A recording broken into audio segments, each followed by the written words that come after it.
Ladies and gentlemen, welcome back to episode 5 of the Redeem Team podcast. I am Casey. I'm Drew. Today we're going to be going over what we perceive as the top 10 point guards and shooting guards in today's league heading into the NBA 2020 and 2021 season. Well, we might as well just jump right into it. My number one slot, I have Damian Lillard. I think that he's been the best point guard in the league for 2 years now.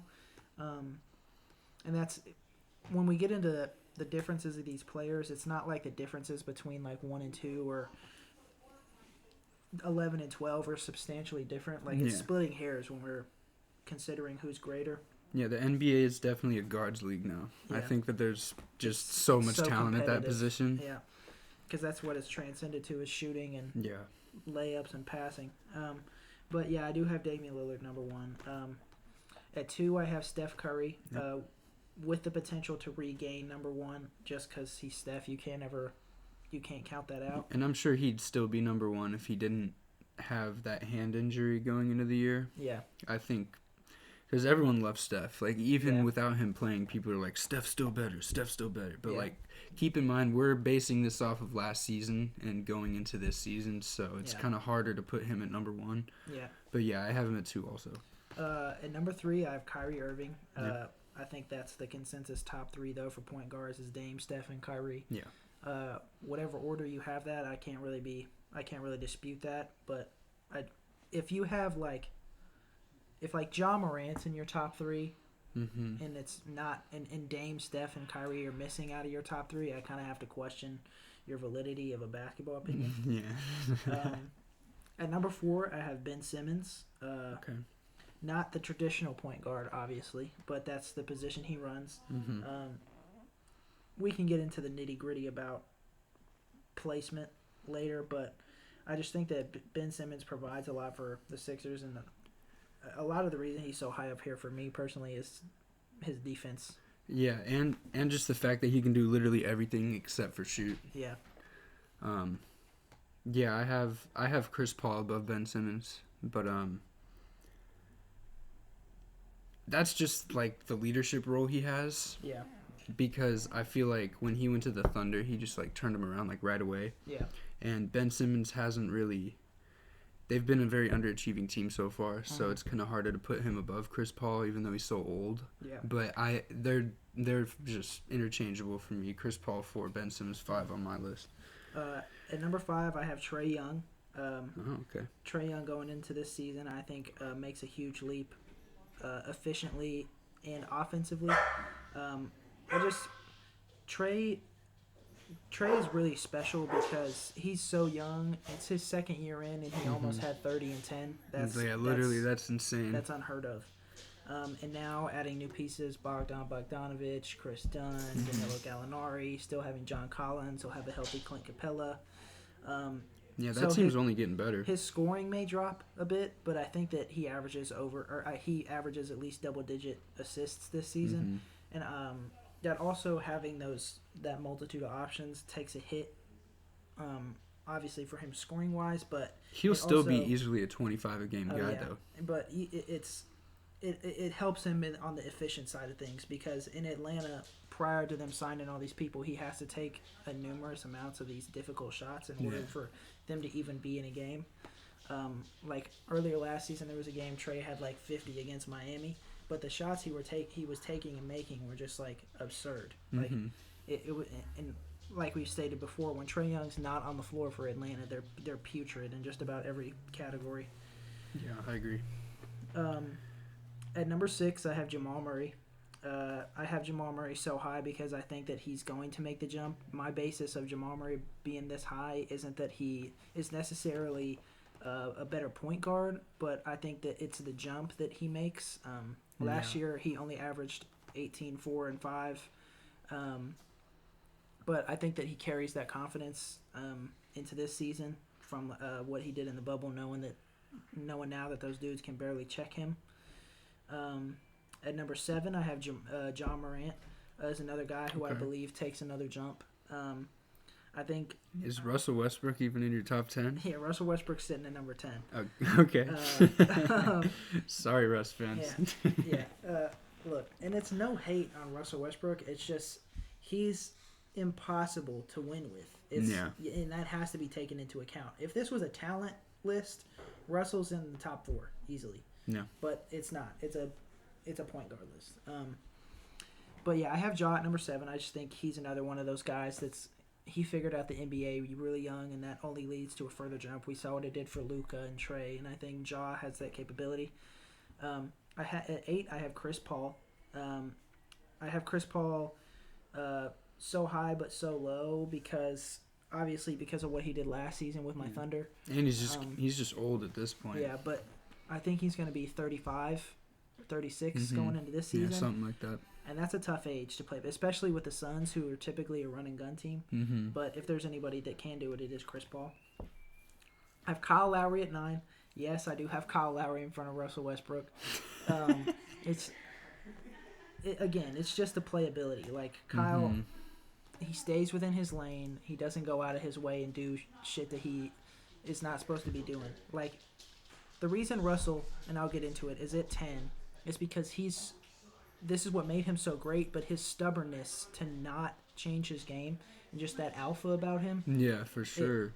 That all that does is hurt him in the end. Obviously, it's helpful in some aspects of the game, but that alpha that he has, that dog, that ability to just want to go hard 24/7 is eventually what hurts him. Mm-hmm.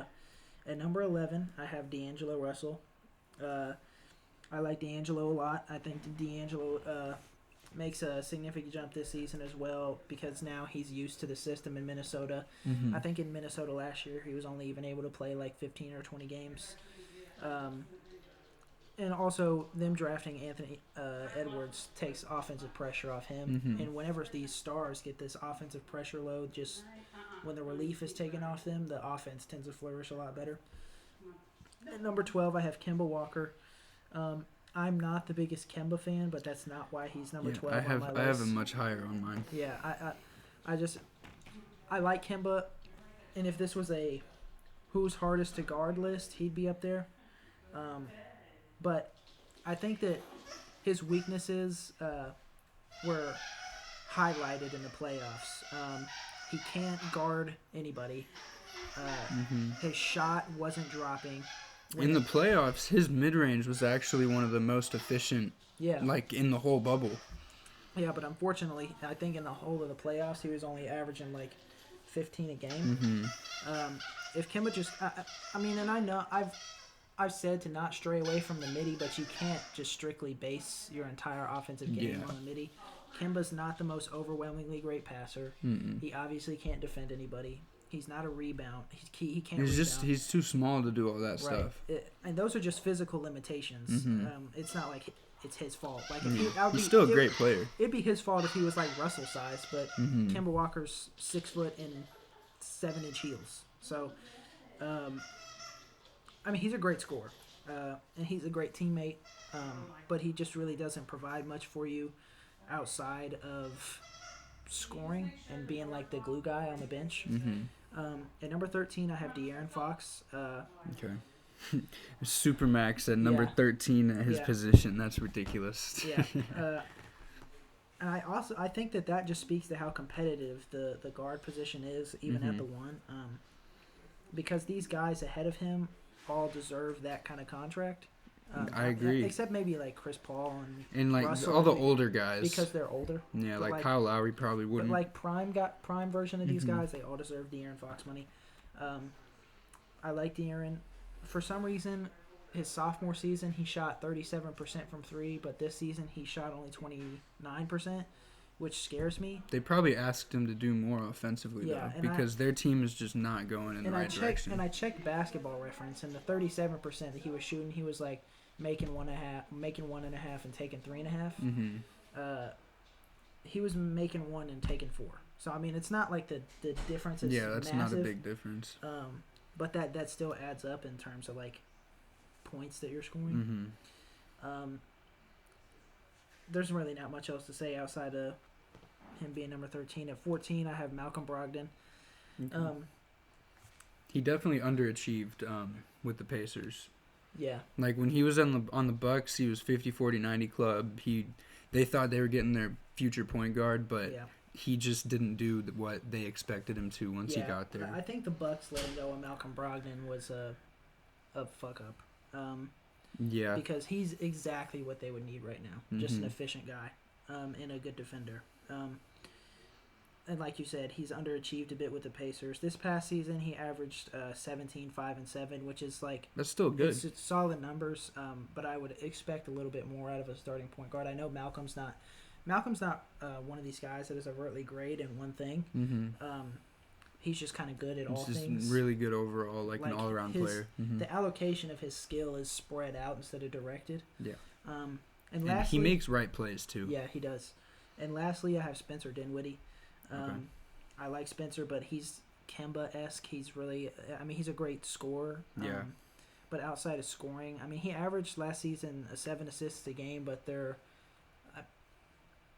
those numbers were a little bit boosted because of the lack of guard play from Brooklyn all season. Yeah, and so Kyrie kept getting hurt too. Yeah, so he was kind of the only guy they had in that aspect. So he had to pass the ball. But Spencer Dinwiddie he's also a bigger guard. Yeah, isn't he like 6'6"? 6'5", 6'6". Yeah, he's a big guy. Long ass wingspan. Yeah. Like I said, he's just Kemba Walker-esque to me. He's a great scorer. He's a better defender than Kemba, but that's not a knock on Spencer or Kemba. It's just it's impossible for him to play like overtly great defense on point guards because everybody's bigger than him. So that wraps up my top 15. My list isn't that much different than yours until you get like past the top 5. I have Dame number 1. That's partially bias. Partially recency bias, but he's been lighting every team in the league up, so I don't think that you could argue Steph and Kyrie being ranked higher, but you're not going to convince me. I don't even know if you can rank Kyrie anymore just because I don't think so. Just because I was just trying to avoid haters. Yeah, I just think it's Kyrie's passing problem has been like highlighted. Like in Boston, he should have averaged 8 assists. Yeah, for sure. He had so much talent around him. Al Horford, Gordon Hayward was there for a bit.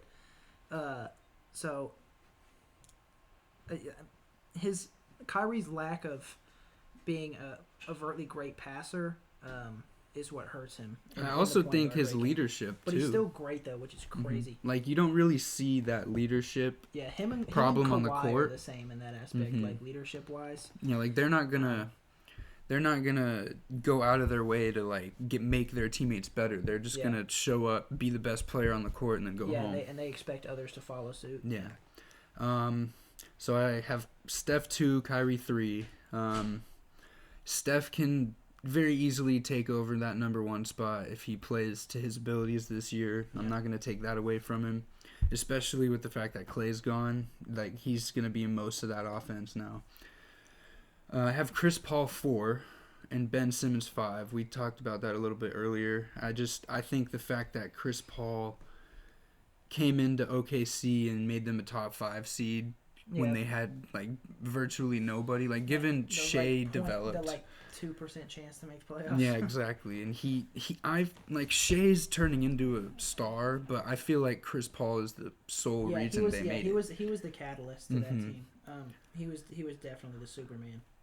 They wouldn't have done much in the playoffs or even in the regular season without Chris Paul. Yeah. Just because that guard leadership was so important to their key guys, Shea and Dennis. And that's why I think he's top 5 all time point guards, but that's not the list we're doing. We'll get into that another day. Ben Simmons 5. Maybe next episode we get into our top 75 all time. Ben Simmons at 5 because I think that his team's lack of success, it's not his fault, but he's one of the leaders on that team, so he's got to take initiative. Yeah.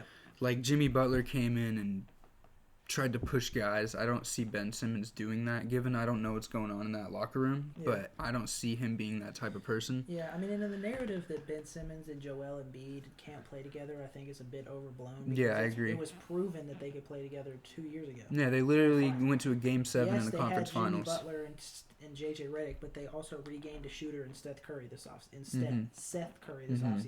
So, I mean, if they can get another just, like, tough guy, I think that they'll be fine. Yeah, I do see them making... I don't think they won't be favorites out of the East, but they'll be a lot more competitive on a night-to-night basis. I see them blowing that up next season if they don't make it out of the first round at least, though. I have Russell Westbrook at 6.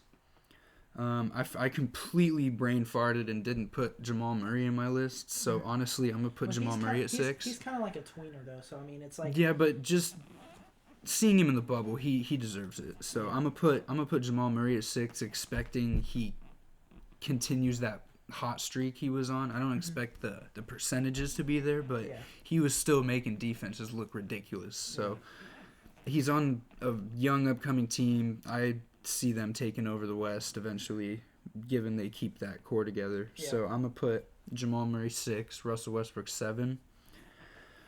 Russell Westbrook is an interesting case because he can't seem to win ever. Yeah. Like, he was not even a top 2 scoring option in OKC when they made that finals, given he was 22 years old. And it's weird because with Russell, he's the worst player I've ever seen. Some nights he looks like the greatest basketball player on earth, and then other nights he can't be on the court. He just misses it brick after brick after brick. So that's why he's kind of dropping. Like you said, talent-wise, he's definitely top 4. Obviously, he's better than Chris Paul when it comes to talent. Yeah. He's way smaller than Ben Simmons and getting the same stat lines. Yeah, I built my list more so catered to what I feel like I would build a team around. Yeah. So I would rather build a team around Kyle and Chris and John and Jamal and Trey and Ben and Kyrie and Steph and Dame over Russell Westbrook. Yeah. Just because, I mean, you can't put Russell Westbrook lower than 10 based on the guys behind him. Mm-hmm. But that doesn't mean that the guys behind him can't be in a better fit for your situation. Yeah. But that's just more so what I catered my list to. Yeah, I definitely agree with what you're saying. I just think you can't ignore the numbers he puts up. Yeah. So that's why he's still number 7. I'm going to put Trae Young at 8. I had him at 9 originally because I just hate his defense. Yeah, and bad. I had Kyle Lowry and Kemba at 7 and 8, which would be 8 and 9 now. I'm going to put Trae up there now just because I think that he has all these new pieces, and that's going to – his defense isn't going to be as important, so I can't hate on it as much. Yeah, it's kind of like the Devin Booker thing, like the good guy, bad stats, empty stats kind of argument, but what else is he just supposed to go out there and suck? Yeah, definitely. And he's going out there and doing his job. And he's only a second-year guy going on third year now, and he's putting up MVP numbers. So, I'll put him at 8. I'm gonna put Kyle Lowry 9, just because I think that he's the whole heart and soul of Toronto. Yeah, I agree. He's a defensive menace at least when it comes playoff time, and he buckles down. He's so picky, he's an irritant. Mm-hmm. People don't like playing against Kyle defensively. All those BS charges, and I hate the flopping, but it works. It does work. That's why Marcus Smart does it all the time, and he's one of the best defenders. His game's not going to stand out when you watch him. He's not a flashy player. Right. He's not explosive. I don't even think he was explosive when he was younger in his prime, but he was fat. He just always does the right thing. Yeah. So I'm going to put him at number 8. 9, because I put Trae at 8. Kemba Walker 9, because in the bubble he was just hyper efficient from mid-range. He showed leadership, letting Jason Tatum take the reins in that franchise. So I respect what he's doing. I think he's a great player for how undersized he is. Yeah. Not much more to say. Ja Morant at 11.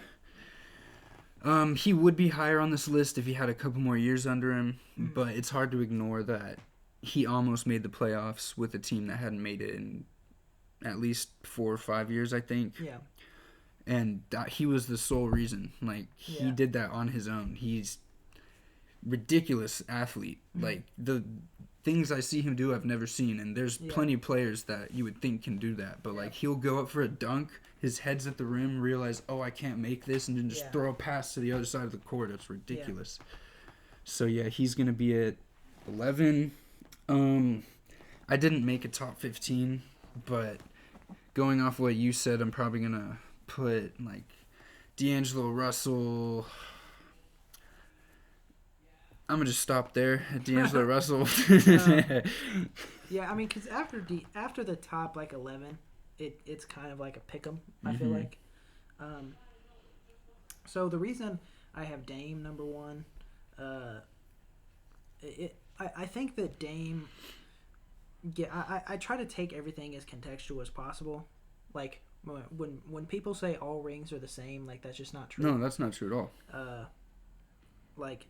So, and like all stats aren't the same. Like, yes, Steph Curry's stats are a little bit less than Dame's, but Steph Curry plays on a better team. Yeah.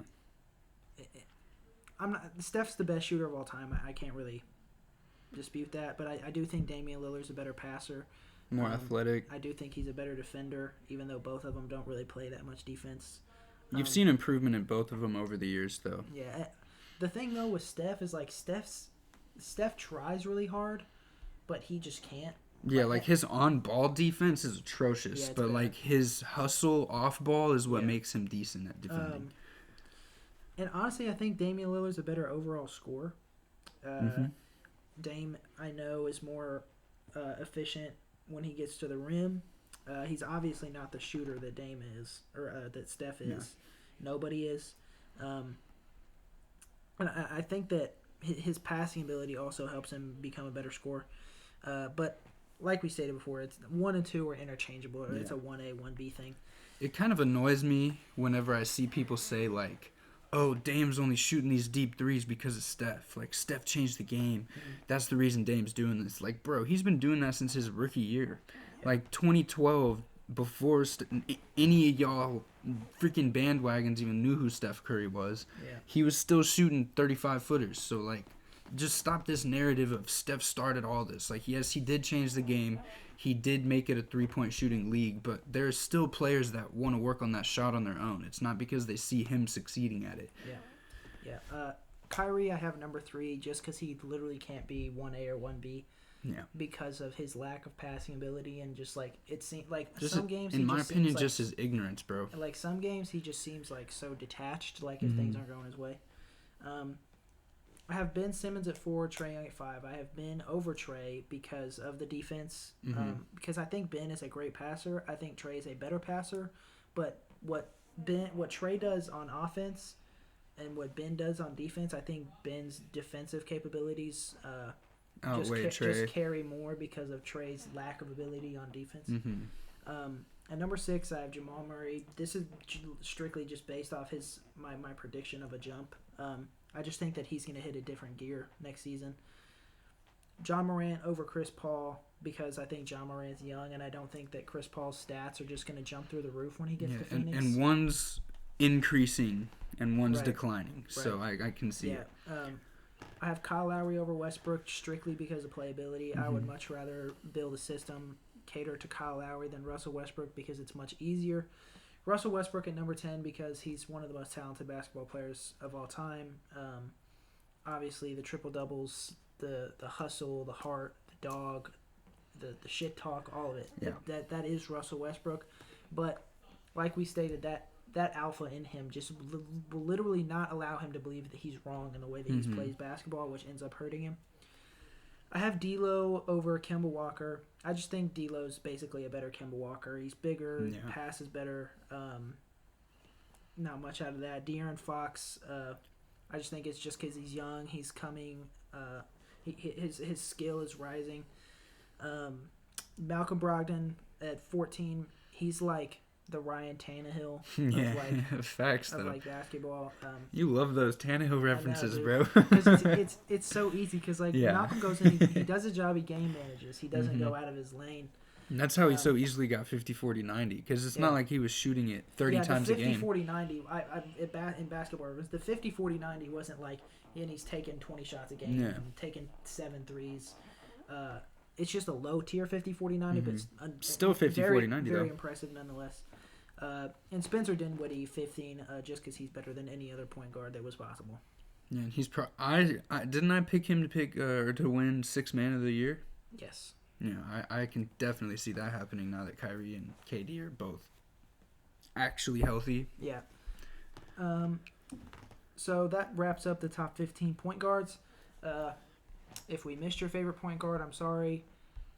Let us know how upset you are in the comments, and I promise we will ignore it, but give it a like. No, Devontae Graham is not a top 15 point guard. Top 15 shooting guards going into the 2020-2021 NBA season. At 1, I have James Harden. I think that's obvious. Yeah. It's James Harden. I have Luka over him, just because. Here, let me find it.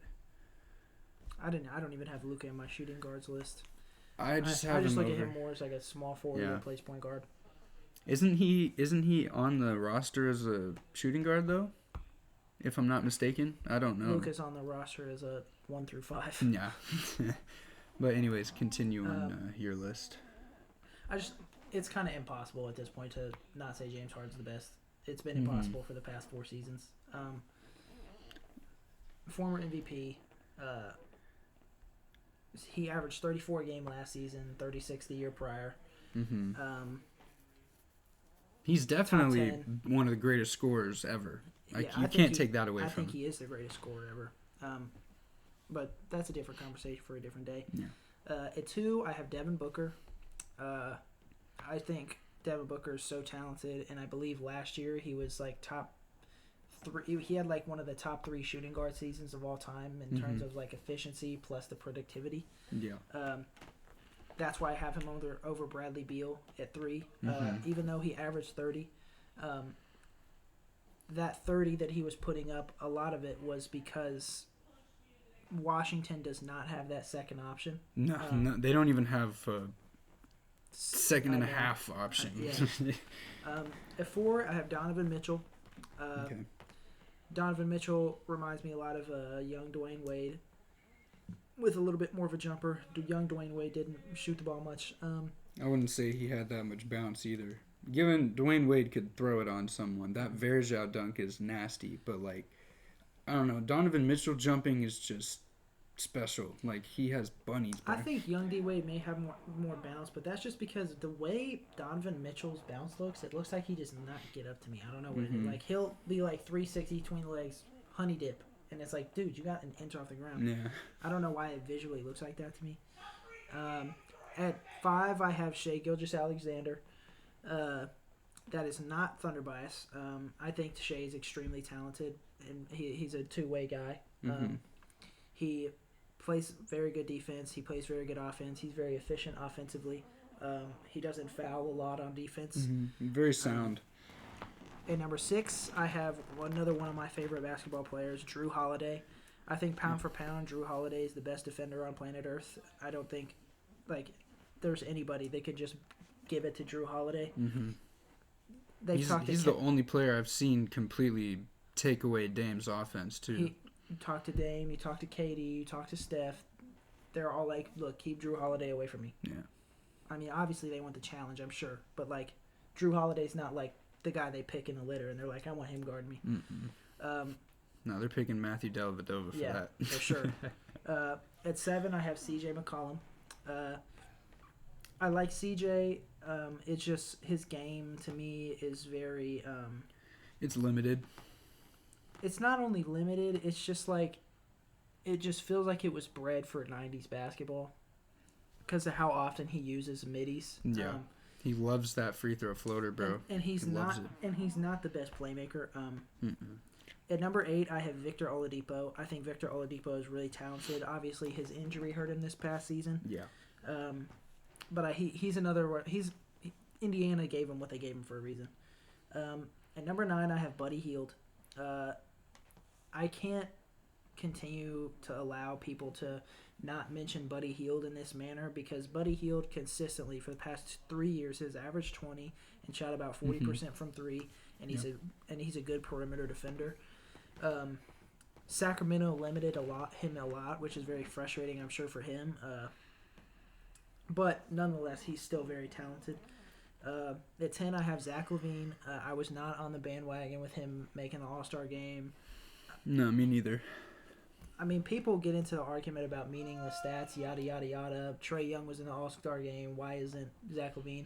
Zach LaVine is, like, immensely inefficient. Like, if he's hooping, it ends up hurting the team, like, in the long run. Yeah. At number 11, I have Marcus Smart. Strictly because he's so good defensively.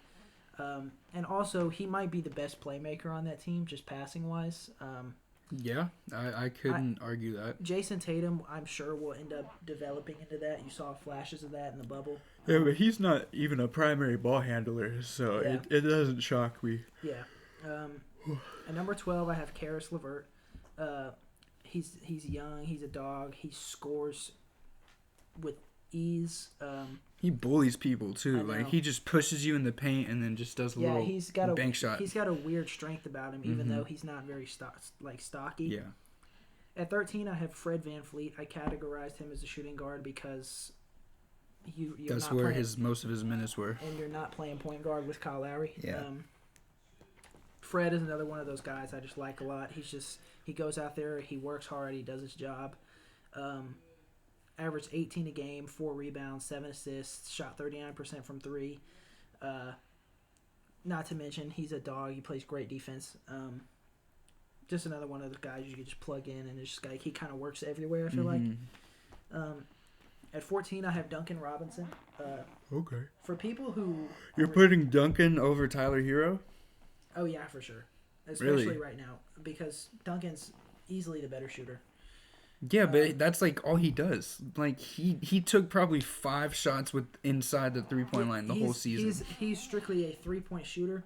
But for those who don't watch Heat games, watching Duncan Robinson, it's so impressive how he commands offense sometimes. Because a lot of times the ball works through him and he has to make an extra pass because he won't be open. To say he only shoots, I feel like is really disrespectful because although the numbers are not going to show it, it's like the Gordon Hayward thing. Like Gordon Hayward does a lot of stuff that's not going to show up in the box score. Yeah. He makes the hockey assist. He deflects balls. He comes back. He tries on defense. He takes the smart fouls. I think Tyler Hero will end up being better than Duncan. I just think Tyler Hero offers less defensively. I don't know. Seeing Duncan Robinson play defense, he was pretty bad. He was guarding LeBron, so I mean, it's like he's a liability on that end. He has a huge frame for a shooting guard. He's like 6'7", 6'8", but he's so slow, bro. He's thin. Yeah, he's so slow, dude. He's so slow, and people just push him around. I don't know about that, honestly. I don't, because I think Duncan Robinson is a decent defender. There's obviously stuff he cannot do just because of his frame. Yeah. But Tyler Hero easily gets bullied more than Duncan Robinson. I don't even think that's close. The thing with everybody in Miami now is they all have a bit of Jimmy Butler in them, right? Jimmy Butler's gotten a hold of every young guy in that locker room. Especially Tyler.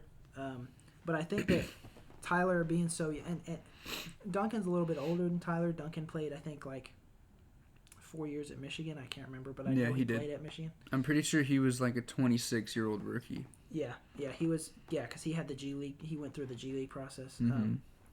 But I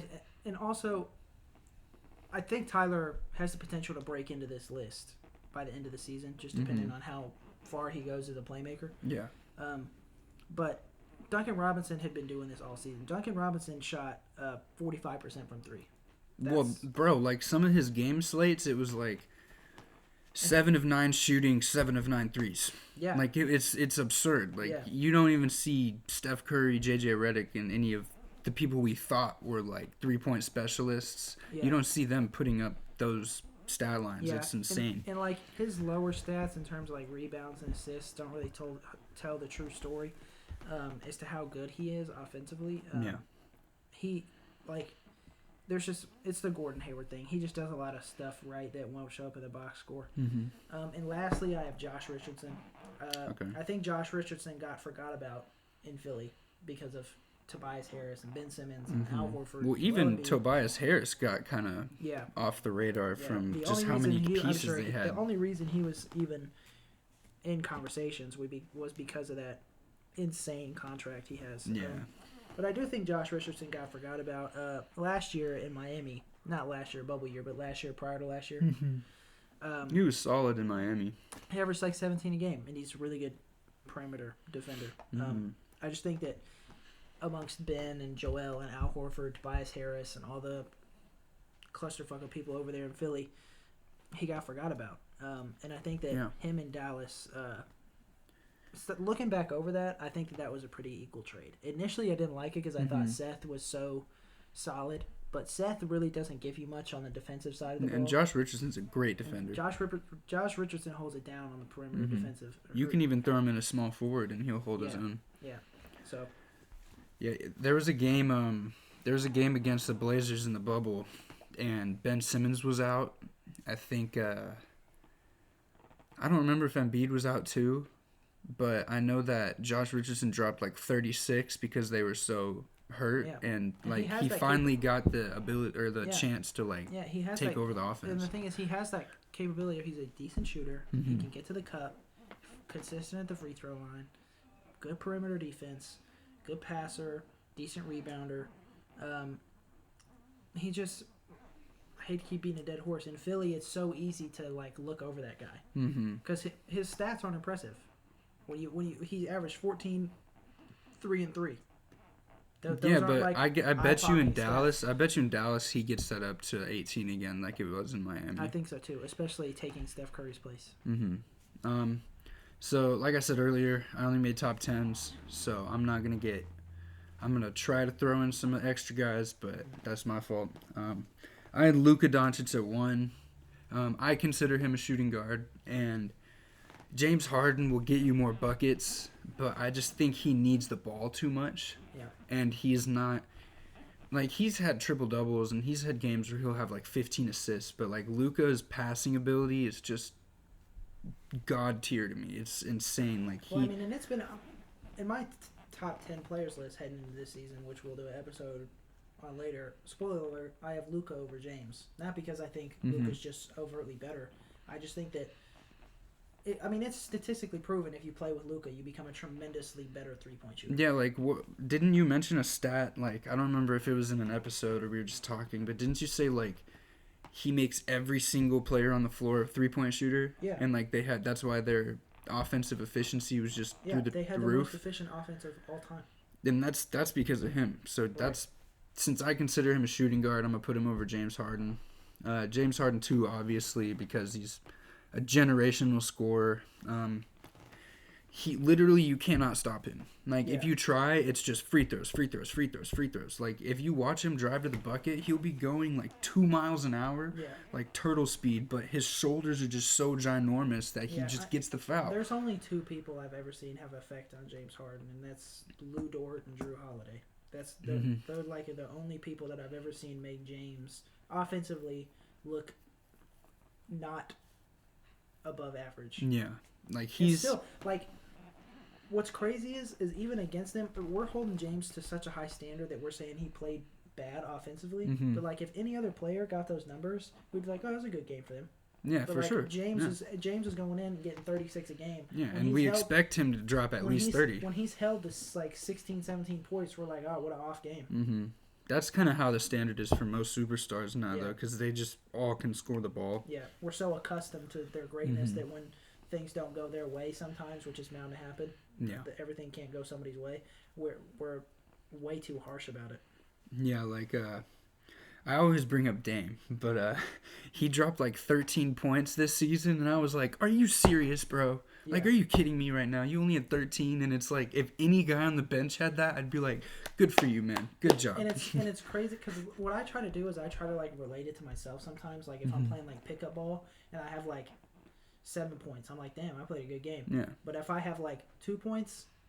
Yeah, you get mad at yourself. In my head, I'm like, I still contributed. But, like, when I see that out of superstars, I'm like, okay, well, what did you do? But in reality, like, I can't drop 2 points in an NBA game. Unless you, like, hack up a three in the corner. Like, someone else gets you open. Somebody's got to inbound the ball. Nobody has to be guarding me. The best chance I have is shooting an open half-court shot. An open half-court? Yeah, I mean, that's not out of the question. The NBA is just that good. I have Bradley Beal at 3. Just because I think that he meant more to his team. Given they both have crappy teams. And a lot of me having Devin Booker over Bradley was because of the 8-0 bubble run. Which was very impressive. They earned their respect with that. I have Bradley Beal at 3 just because like he averaged 30 a game. As soon as John Wall went out, like he completely took over that team. Yeah. I think that I looked at some article the other day. It was saying like if he would have hooped like that all season, he would have averaged as much points as James Harden. Really? Because prior to John Wall getting hurt, Bradley was averaging, I think, like 24, 25. Yeah, that makes sense. And before John Wall was having all these injury problems, I always thought Bradley Beal was just like, okay, he's a good shooting guard, but whatever. I believe Bradley Beal only played like 56 games this season or something like that. Really? So that makes it all the more impressive, I feel like, that he was playing. Because those 56 games, not all of those are healthy 56 games. When superstars come back from injury, 95% of the time, they're still dealing with a little bit of pain. Yeah, that's what I hate about pro sports is that they feel obligated to play through injury because they're getting paid so much money, and it's like you got to take care of your body for long term, you know. It's a testament to LeBron. LeBron spends like $2 million annually on his body. Yeah, they can't all afford that though. They can't all players afford like that. Bradley Beal can. Bradley Beal has a massive contract. Devin Booker 4.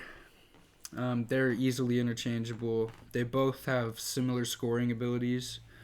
They can get to the basket, sneaky athleticism. I think Devin Booker has the best looking jumper in the NBA. It's beautiful. I think it's better than Steph's. I can agree with that because sometimes Steph literally just tosses it all unorthodox. To divert a little bit with the shooting conversation, I think that's the argument for Dame being a better shooter, not overall, but from that deep range, is because when Steph shoots it from that deep range, it's much more of a huck and chuck. Right? Like you see his body kind of off center itself. He's kind of leaning forward. I mean, he still maintains the form, but like it's much more of a whole like a volcano exploding. Dame's is much more of like a pistol, right? It's just pow. Yeah, he just kind of flicks it up there. Yeah, and it's like not, from half court too. That one on the nets, he's like a step and a half pass, and he's toss. That's ridiculous. To reel us back, I'm gonna put Donovan Mitchell at 5. I think he still has a lot to prove. I do like that Jazz team, but I think they need to get rid of Rudy Gobert because I don't even think Donovan Mitchell likes him anymore. And they need to put someone else around him. Mike Conley obviously wasn't helping them at all. Yeah, he was hurting them, if anything. I still think he has room to grow, but most of the other guys on this list is kind of the same situation. I'm gonna put Shea at 6, just because what he did in the playoffs against the Warriors his rookie year impressed me a lot because he wasn't afraid of them at all. Right. Like if it was me as a rookie and I'm instantly going in against the fucking Golden State Warriors, I'm terrified, and that's probably gonna stint my play a little bit. But he just went out there and got it and played his game. So that's when I started to like him. Yeah, my favorite part of his game is just his efficiency. It's like, it's not efficient, like 50, 40, 90 efficiency, but obviously that's a rarity. Yeah. I think that's only been done like 5 times in NBA history. 6, like below 10. Like 5, it's 5 or 6 players, but a couple have done it twice or 3 times. Yeah. He's so good defending. Like he doesn't have like the Drew Holiday part of his defense down. He has the frame for it, though. That physicality, yeah, he absolutely has the frame for it. Drew Holiday's, like I said, in my eyes, pound for pound, the best defender in the league. But Shea has sneaky quick hands. He reads passing lanes well. Sometimes, a lot of possessions on defense, he seems to know what's going on before everybody else can tell what's going on. And that also helps him get a lot of steals, get a lot of little cheap blocks. Adds to him having quick hands, but like making guys go to the spot they don't want to go to. Yeah. He's next on my list. I have Drew Holiday after Shea, just because seeing him on offense, it won't wow you, but then like when it comes crunch time, like he is more than capable of getting you that game-winning bucket at any part of the floor. He's very Chris Middleton-ish to me. It's like just with way better defense. Yeah, it's just stuff that like with CJ, he'll have these 25-point games, but like if you watch the game, you're like, there's no way he had over 4 points. And like, but at the end, you look at the box where it's like, oh wait, he contributed it then a lot more than seemingly to the naked eye. Yeah, Drew Holiday is at 7 just because, especially now that he's on the Bucks and he's on a championship contending team, I think that's going to get him a lot more of the spotlight because throughout his whole career, he's never really had a spotlight. I think he made one All-Star team when he was on the 76ers, and that was like when he was super young. Yeah, I thought last year, not bubble year, but prior to the bubble, he should have made an All-Star team because he was averaging like 22, 5, and 7. Yeah, he's great, and bro. I think that year he was like first team on defense. Yeah, he's one of my favorite players, except for that series against Portland because he just made Dame look ridiculous. CJ McCollum's at 8. I remember seeing some of those stat lines. Like it was like Drew Holiday, bad. Triple-double, Drew Holiday, 41, Drew Holiday, 36. I was, Jesus Christ. He was just destroying him. Like in every way, too, not just on defense. Yeah. But I have CJ at 8, mainly because of his offensive capabilities. He's one of the few guys that can get 50 on any given night. His playmaking and defense is what lowers him so far on this list. I think if that was more consistent on both ends of the floor, he would easily be top 5 based off of offense. Like, I'm pretty sure Dame and CJ are, like, number 1 and number 2 all-time and backcourt scoring for guards under 6'3", or 6'3" or under. And defense is well within their range of possibility because I think the year y'all went to the conference finals and played Golden State, that year y'all were like top 10 in backcourt defensive rating. Yeah, and everyone would say that they were bad defenders, and it's like they were saying like we're top 10 defense in the league, like, yet we don't get credit. Granted, their scheme in that it's still like CJ and Dame are not big guys. No, they're both under 6'3", and most 2 guards. I mean, you see the league getting smaller and smaller, but still, most 2 guards aren't gonna be 6'2". So I think that's what kind of holds him back a little bit. But he should. Based on how he plays, he should get more assists because he gets so much space and draws the defense. He should get his guys more involved, but he just doesn't. I'm pretty sure this past season is the highest assist he's ever averaged, and it was like 4.2. Yeah, and it's not like he's a bad passer. It's more so like he's a reluctant passer. Like he'd rather get a step back 3 than dish it inside because it's probably more he just trusts himself more than others, unless it's like Dame. But usually Dame's shooting off his own creation. I have Jaylen Brown at 9, which you could argue he was a small forward. Yeah, that's what I had him as.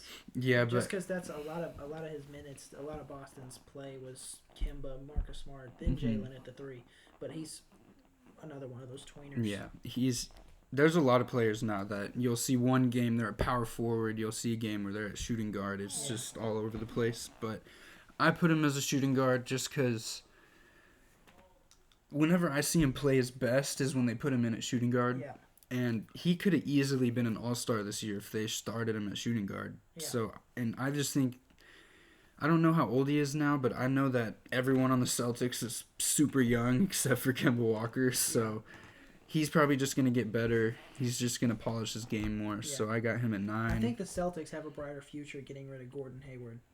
That limited their potential so much just because they had too many scores. And not like Gordon Hayward is like bad for the team or anything. It's just Gordon Hayward's on the older side of things, and Gordon Hayward's contract was ugly. I think Kemba is hurting them. Not as much as Kyrie was. Oh no, not at all. I just think that Kyrie's obviously better than Kemba. Yeah, right? But it's just that leadership. Yeah, and it's the glue. Right, like Kyrie's not really a guy that I feel like comes into a locker room and guys just automatically connect with him. I feel like he's more on the complicated side. But I feel like in Boston, that guy for them is Marcus Smart. Oh yeah, he's easily the heart and soul of that team. I don't even think it's Jason Tatum. I think that Boston team would not be in the conference finals, or wouldn't have gone to the conference finals without Marcus Smart. He's just their whole motor. They also wouldn't have gone to the conference finals if Pascal Siakam played good basketball. Literally went 3 for 50 from 3. It's ridiculous. But yeah, I think Kemba, the only reason that Boston has a ceiling right now is because of his lack of ability on defense. Because Jason Tatum is a great defender. Jaylen Brown's a great defender. Daniel Tice is a great defender. Now they have Aaron Nesmith, which provides shooting.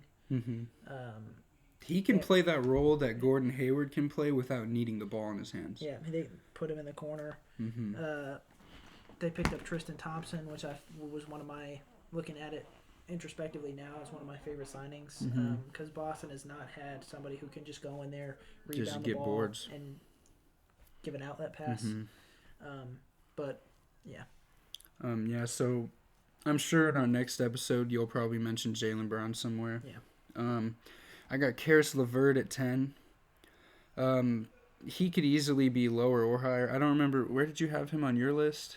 I think 11. 11 or 12. 11. Yeah, I have him at 10.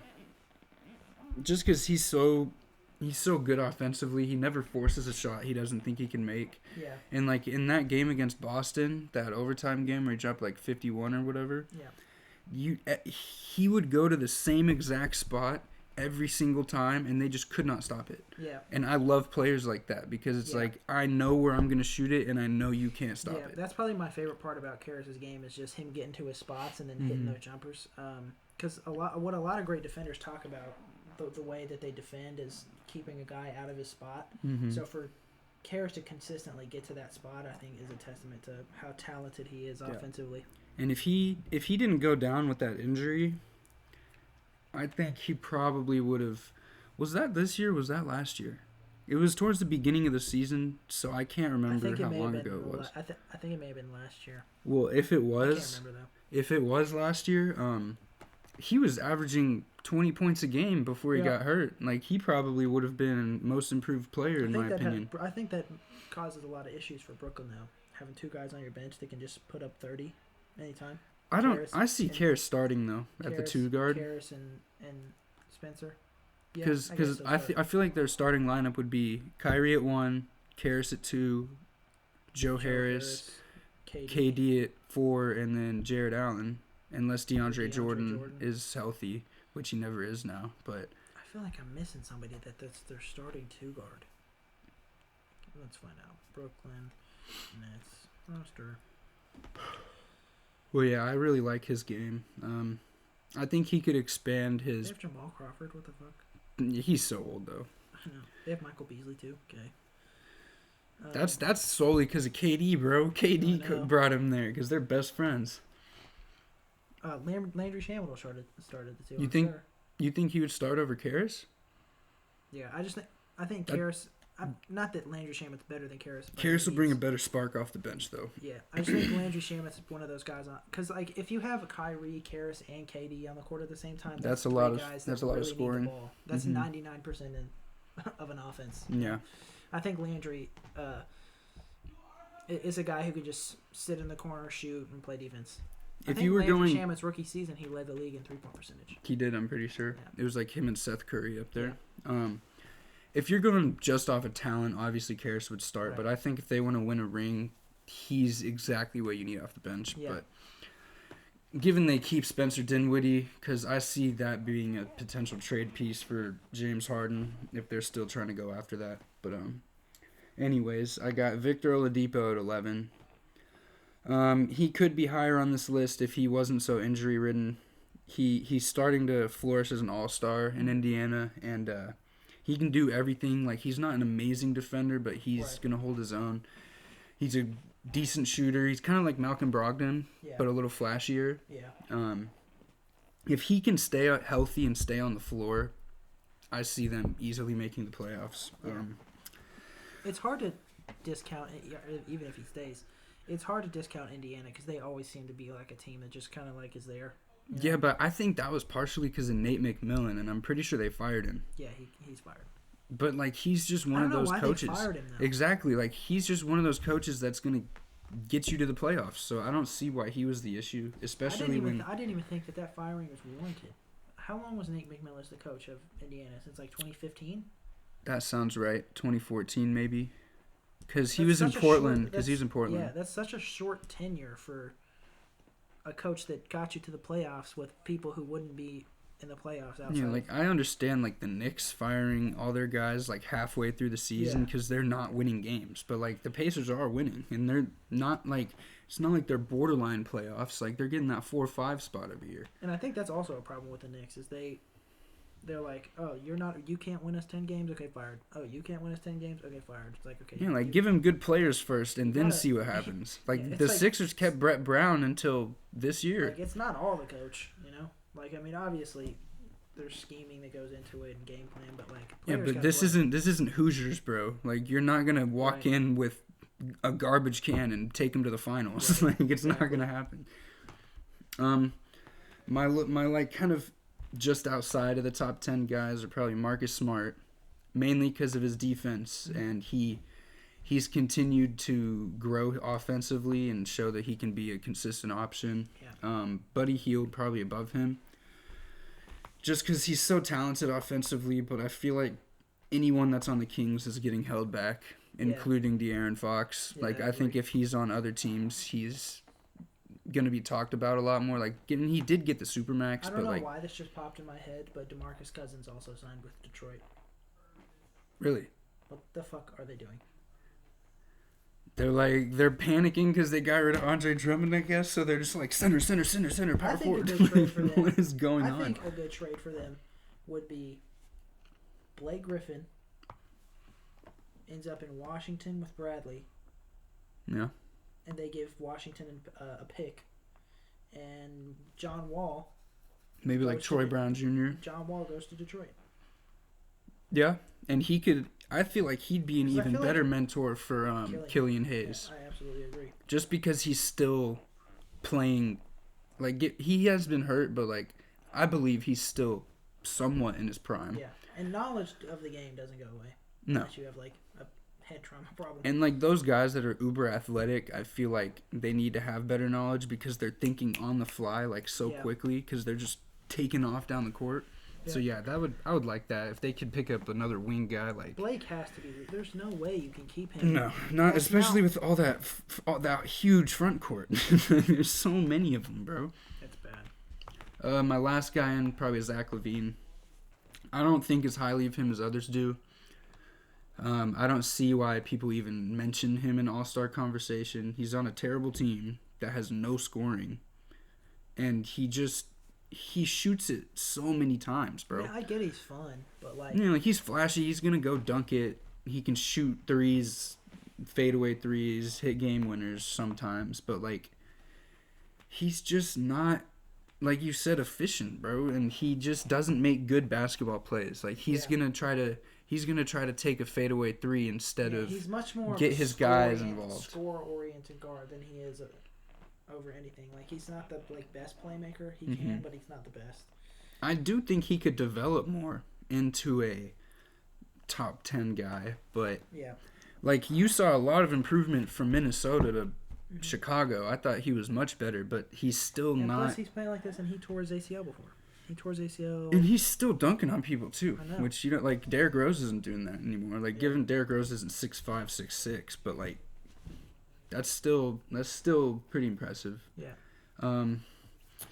That about wraps up my list. Is there anything else you want to get into? Nope. I think that's it for top 15 point guards and shooting guards heading into the 2020-2021 NBA season. Episode 6 will be coming soon. More NFL episodes coming soon. We appreciate the support. We appreciate you guys watching. Like we've said before, if you have any suggestions, just let us know. Like everybody who watches these videos right now know us. Yeah. So, and once again, we do appreciate the support, the plugging, it will all be paid in full one day. Yes, sir. And y'all stay tuned tomorrow. It's Thanksgiving. We're going to put out a bunch of videos. I know y'all are going to be home with your families, but that means you're going to be home, which means that you got a little bit of time. The first NFL podcast will be coming out tomorrow on Thanksgiving to make up for the terrible Thanksgiving games between Washington and Detroit and Dallas and Chicago.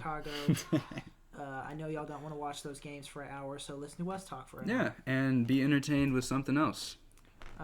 With all that being said, there's a wrap for episode 5. Thank you very much for staying tuned, and if you made it all the way through, we love and appreciate you. Redeem Team out.